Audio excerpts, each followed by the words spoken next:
नमस्कार, आप देख रहे हैं 4 PM और मैं हूं आपके साथ निधि तिवारी। बीजेपी के कथित चाणक्य कहे जाने वाले अमित शाह पूरे विपक्ष से अकेले ही भिड़ जाया करते हैं। विपक्ष के नेता भी शाह से पंगा लेने से पहले 100 बार सोचते हैं, लेकिन वक्फ बिल की बहस के दौरान जब पानी सिर के ऊपर निकल गया तो विपक्ष के नेताओं ने अमित शाह की भी एक न छोड़ी। इतनी जबरदस्त बहस हुई कि पहले तो शाह खिसियाते रहे, लेकिन जब सदन में खड़े होकर AIMIM सांसद असदुद्दीन ओवैसी वक्फ बिल को उन्होंने फाड़ दिया तो बवाल खड़ा हो गया। आपको बता दें कि आधी रात 2 बजे तक चली बहस के बाद वक्फ बिल लोकसभा से तो पारित हो चुका है, लेकिन राज्यसभा में पेच फंस गया है। तो लोकसभा में क्या हुआ कि अमित शाह अपना आपा खो बैठे और सदन में खड़े होकर धमकाने लगे। आपको बयान सुनाएंगे और सड़कों पर उतरे मुस्लिम संगठनों ने नीतीश नायडू को क्या धमकी दी है उस पर भी आएंगे, लेकिन सबसे पहले आप खबर देखिए प्रभात खबर की।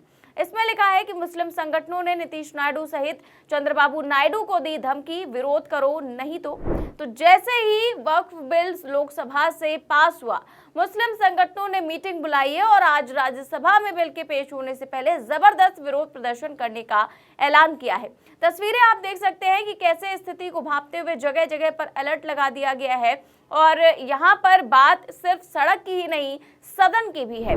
लोकसभा में भले ही वक्फ बिल बहुमत के साथ पारित हो गया हो, लेकिन इस बिल के पास होने के साथ ही नीतीश नायडू की राजनीति भी पूरी तरह से फेल होती हुई नजर आ रही है। जब से बिल का प्रस्ताव आया है तब से मुस्लिम संगठनों को अगर सबसे ज्यादा किसी से उम्मीद थी तो वो है नीतीश और नायडू, लेकिन अब इन दोनों का चेहरा बेनकाब हो चुका है। वक्फ बिल पर टोटल 520 वोट डाले गए, जिनमें से 288 पक्ष में और 232 वोट विपक्ष में पड़े। विपक्ष ये पहले से ही जानता था कि नंबर गेम में बीजेपी जीत जाएगी, लेकिन फिर भी इंडिया गठबंधन ने हार नहीं मानी। पहले तो अखिलेश यादव ने अमित शाह को मुंह पर बेइज्जत किया और फिर ओवैसी ने तो बिल को ही फाड़ कर फेंक दिया। एक तरफ बिल फटा, दूसरी तरफ अमित शाह फट पड़े। जी हाँ, शाह चीखने लगे, चिल्लाने लगे और अपने पुराने तेवर में खड़े होकर धमकाने लगे। तो ऐसा क्या हुआ कि अमित शाह अपना आपा खो बैठे? आपको शाह का बयान सुनाएंगे, लेकिन पहले ओवैसी ने कैसे धज्जियां उड़ा दी हैं, बयान सुनिए। महात्मा गांधी ने कहा था कि ये मेरा कॉन्शियंस उसको मानता नहीं, मैं इस कानून को कबूल नहीं करता हूं। तो महात्मा गांधी ने क्या किया? उन्होंने उस कानून को फाड़ दिया। तो मैं गांधी की तरह इस कानून को फाड़ता हूं। ये अनकॉन्स्टिट्यूशनल है सर। इस देश में झगड़े पैदा करने का काम बीजेपी करना चाहती है मस्जिद और मंदिर के नाम पर, इसीलिए मैं इसका कंडेम करता हूं। वैसे तो गृह मंत्री अमित शाह ने खुद भाजपाई सांसदों को आदेश पारित किया था कि वक्फ बिल की चर्चा के समय भड़कना नहीं है। सख्त आदेश दिया गया कि ऐसा कुछ भी नहीं करना है जिससे सदन हंगामे की बलि चढ़ जाए, लेकिन जब ओवैसी ने बिल को फाड़ा तो शाह ने कैसे अपने आदेश की धज्जियां उड़ाई और आपा खो बैठे, सुनिए। और मान्यवर, यहाँ एक सदस्य ने तो कह दिया माइनॉरिटी इस कानून को स्वीकार नहीं करेगी। क्या धमकाना चाहते हो भाई? संसद का कानून है, सबको स्वीकार करना पड़ेगा। स्वीकार नहीं करेंगे मतलब क्या है? कैसे बोल सकते हैं कोई हम कानून को स्वीकार नहीं करेंगे? एक कानून भारत सरकार का है, हर एक पर बंधन करता होगा और इसको स्वीकार करना पड़ेगा। तो सदन में खड़े होकर कानून और संविधान पर ज्ञान देने वाले गृह मंत्री अमित शाह को सुनकर तो ऐसा ही लगता है कि मानो कि सिर्फ वक्फ का कानून बनाना और उसे लागू करवाना उनकी एकमात्र जिम्मेदारी है। कितने खोखले और झूठे दावे हैं अमित शाह के, आप भी जानते हैं।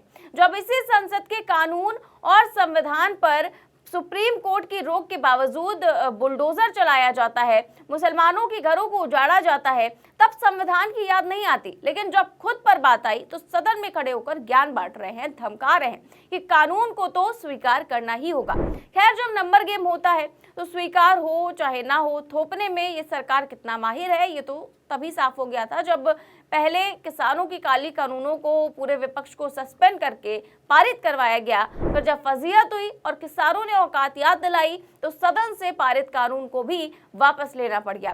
फिलहाल तब मोदी सरकार बहुमत में थी, लेकिन अब अल्पमत में बिल पास तो हो गया है, लेकिन मुसलमानों की धमकी के बाद कितना लागू होगा ये देखने वाली बात होगी, क्योंकि नायडू ने तो कह दिया है कि वक्फ बिल में जो मुसलमानों के लिए हितकारी होगा उसे लागू किया जाएगा और 2025 के पहले की वक्फ संपत्तियों पर यह कानून लागू नहीं होगा और हर कोई अपना पेच फंसा रहा है और इन सब के बीच आज बिल पर फिर बहस होगी।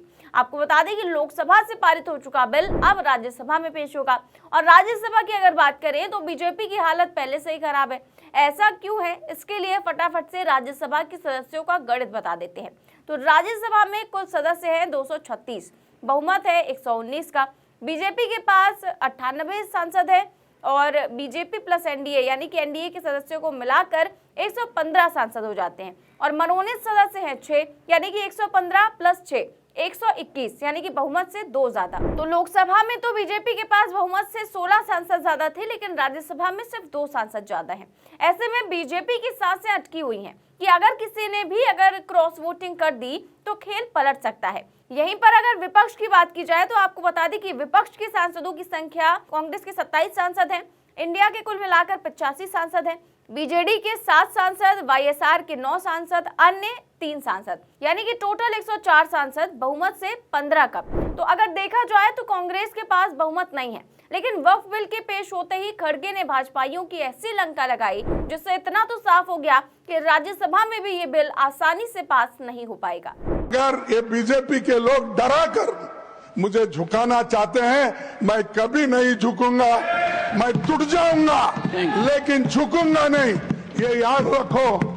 डराने से मैं डरने वाला नहीं है वो। न डरेंगे न झुकेंगे और खड़गे ने तो साफ कर दिया कि बीजेपी वाले मुझे झुका नहीं सकते। तो कायदे से बीजेपी के पास बहुमत है और विपक्ष के पास नहीं है, लेकिन जैसे गृह मंत्री अमित शाह बहुमत होने के बावजूद खिसिया रहे हैं और नायडू नीतीश लगातार वक्फ बिल में संशोधन के लिए प्रस्ताव पर प्रस्ताव ला रहे हैं, ऐसे में बीजेपी दिखाने को तो ये शो ऑफ कर रही है कि वो कॉन्फिडेंट है, लेकिन हालत सबकी खराब है। और इन सब के बीच अगर सबसे बुरा कोई फंसा है तो वो है नीतीश कुमार, क्योंकि मुस्लिम संगठनों ने पहले ही कह दिया था कि हमारे वोट से मुख्यमंत्री बने हो, हल्के में मत लेना। तो क्या ये हल्के में लेना बिहार विधानसभा चुनावों में नीतीश कुमार पर भारी पड़ जाएगा? इस सवाल के जवाब में और पूरी खबर पर आपकी क्या राय है? वक्फ बिल कानून बनेगा या फिर किसान बिल की तरह चुनावों से पहले ही पलट जाएगा? जो भी आप सोचते हैं हमें कमेंट बॉक्स में जरूर बताएं। चैनल को सब्सक्राइब भी करें और ज्वाइन भी करें। नमस्कार।